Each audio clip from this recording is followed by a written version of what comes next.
Dar ar fi interesant să ai așa o introducere, adică să te prezinți, cel puțin cu numele, nu știu, ani și...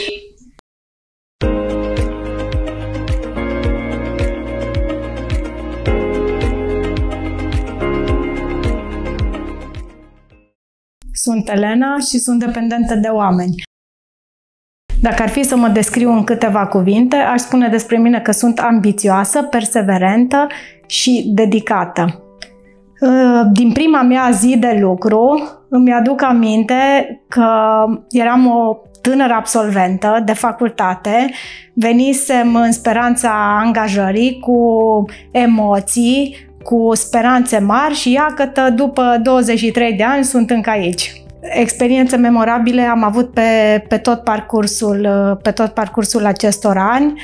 Ce pot să spun este că am trăit momente frumoase, atât personale, unde am crescut, m-am educat, m-am format, m-am maturizat împreună și alături de oameni frumoși, cu proiecte frumoase, sustenabile și am plecat de undeva de jos, de unde știm că am început toți și am ajuns unde suntem acum, după 30 de ani.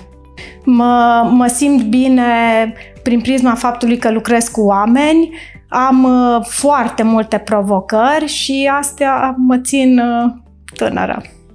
Sper să realizez cu echipa noastră cel puțin ceea ce am realizat în anii trecuți și cu siguranță veți auzi de noi și peste alți 30 de ani.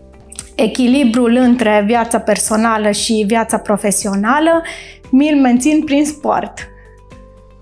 Îmi place să alerg, îmi place să provoc oamenii, angajații noștri, colegii noștri în tot felul de proiecte